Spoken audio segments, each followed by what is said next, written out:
What is up, guys?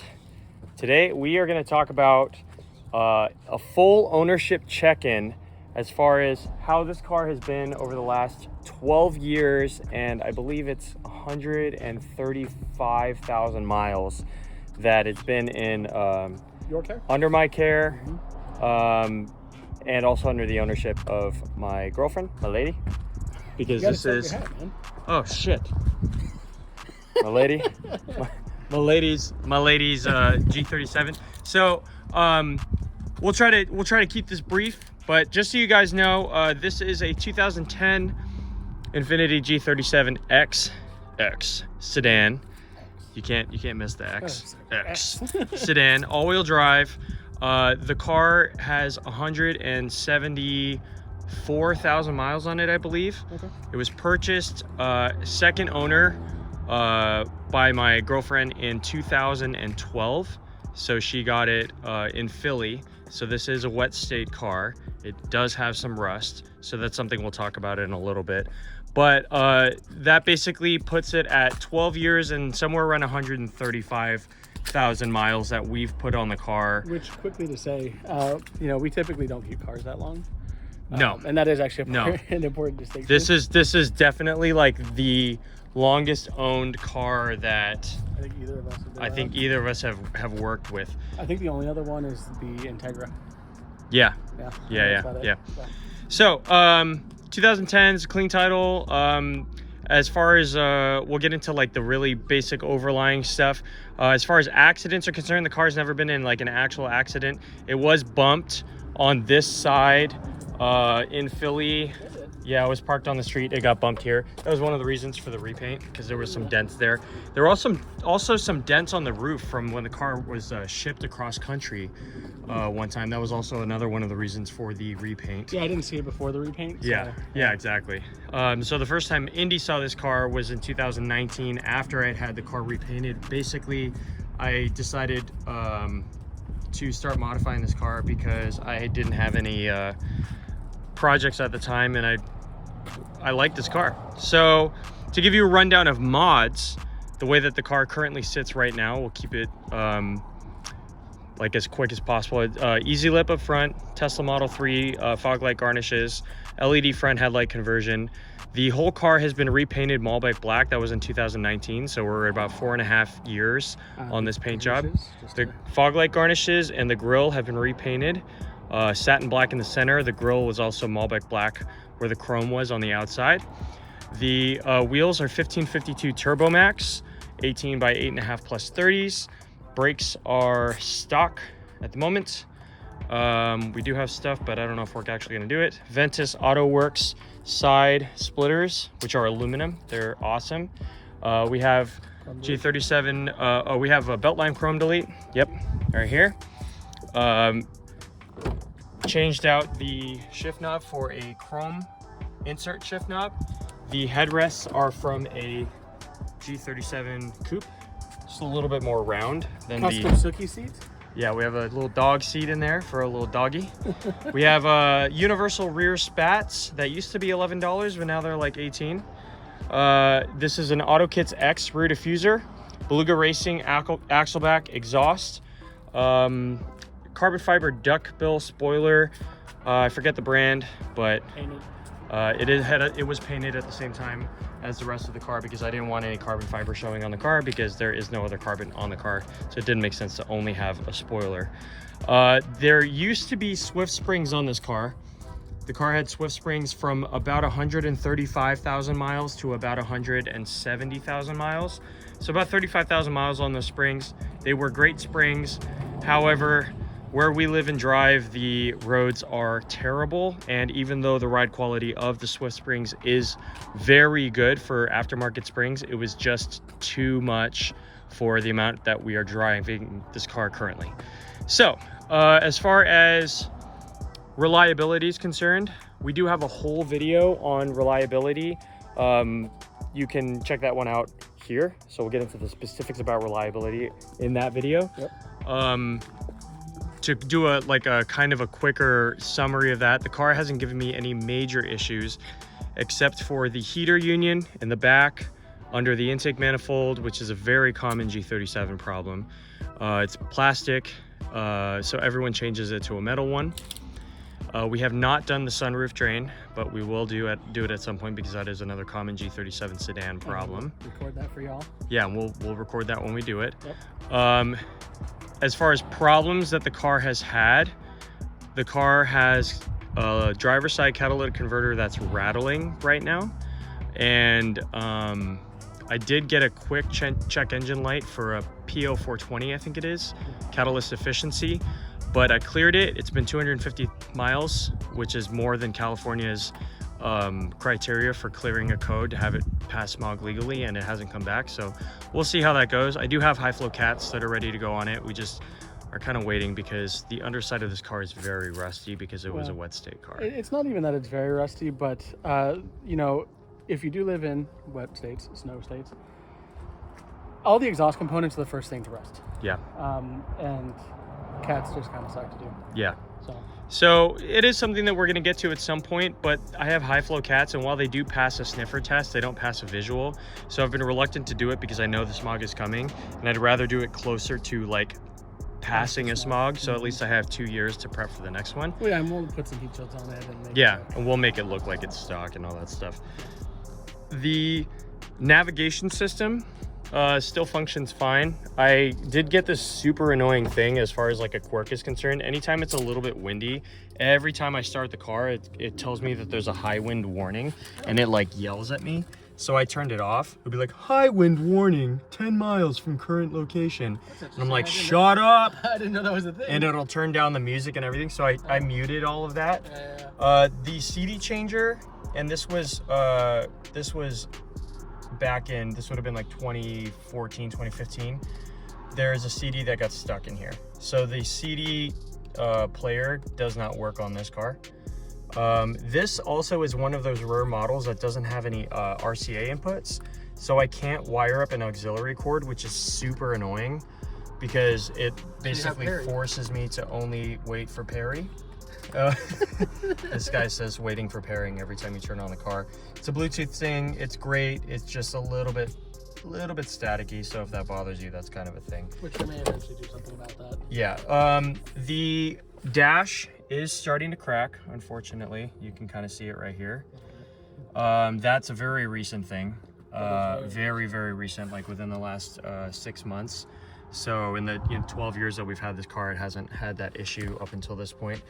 The steering wheel airbag trim, it fades on the earlier models. I think it's like pre-2012.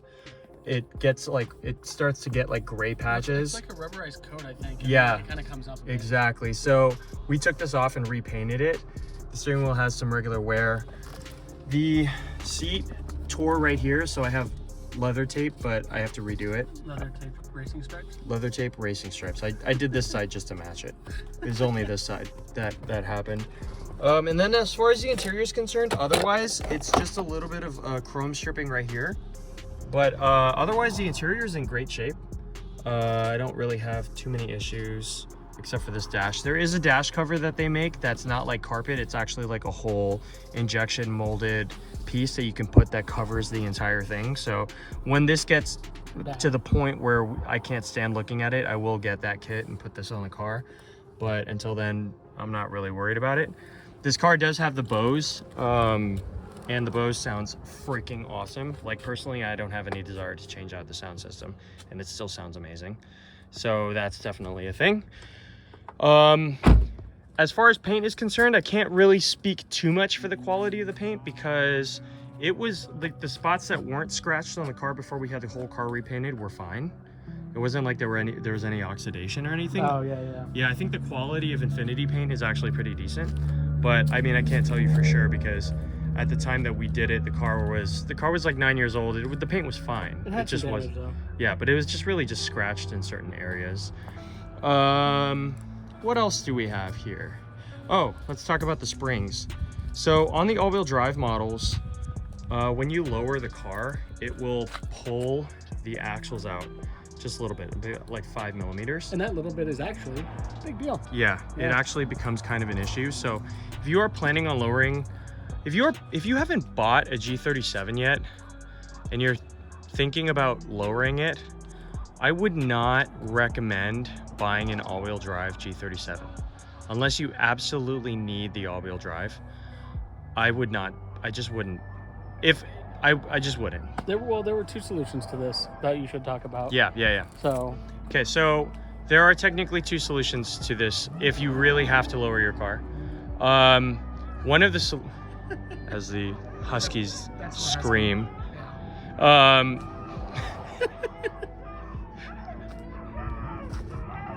Kenzie's like, tell them about the M35 axles.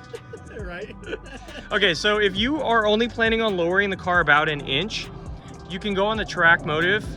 You can order Track Motive axles, and the Track Motive front all-wheel drive axles that are produced for G37s all-wheel drives that are March 2013 and newer are actually a little bit longer than the ones made before that. So you can use that to offset the pulling out of the axles that happens when you lower the car an inch.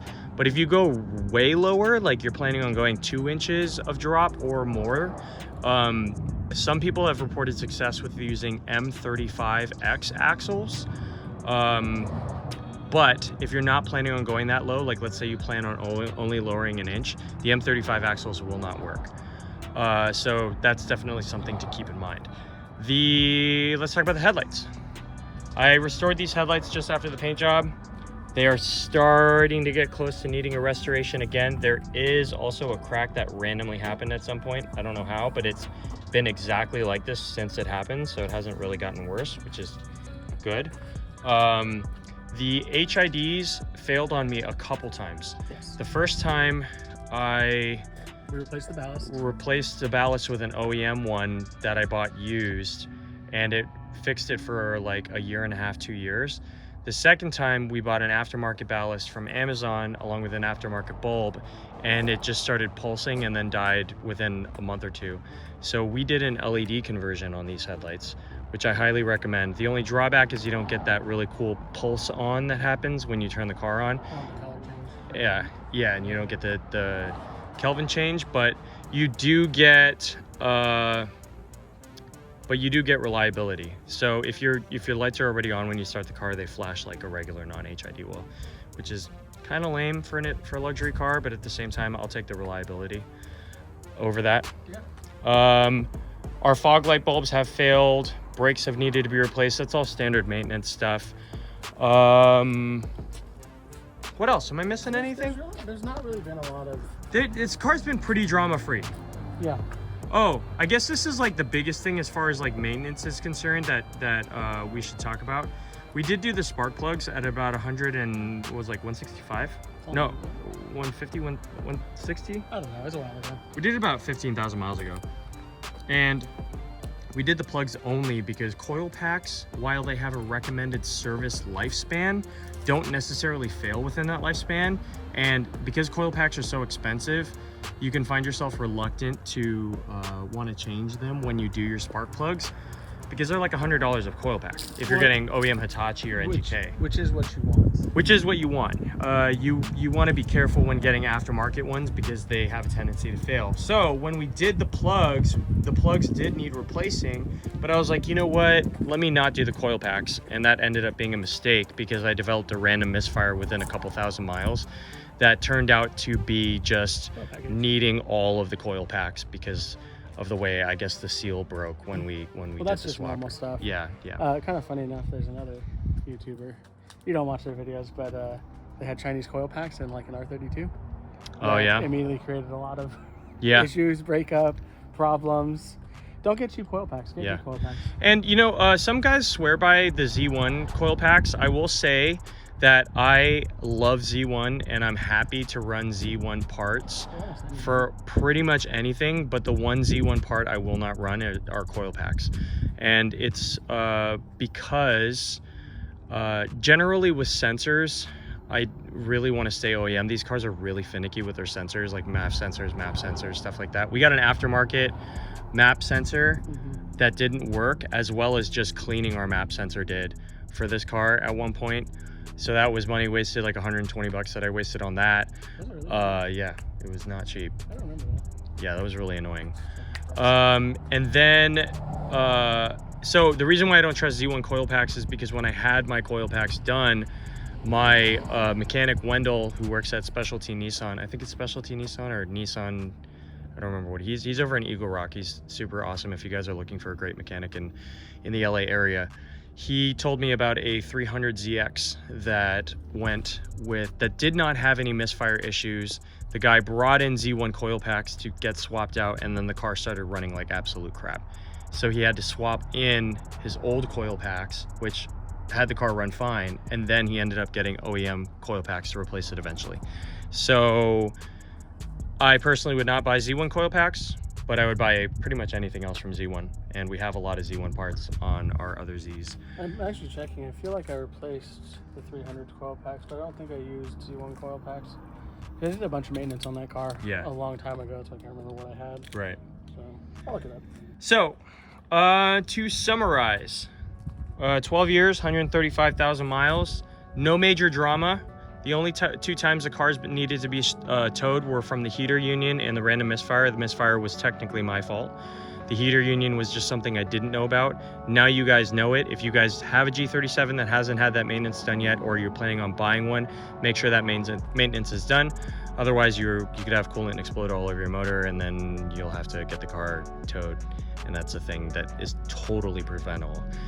Otherwise, I would say that pretty much summarizes a full ownership review. If there's anything else that I can think of that's like super pressing information that I want you guys to know that doesn't set up its own video, I will post it in the comments down below or in the description. If you guys have any questions or anything about G37s in general, or you want to see anything else. We've been around them a while now. Yeah, we've been working on this car for a while. It's been modifying only, it's been like 5 years.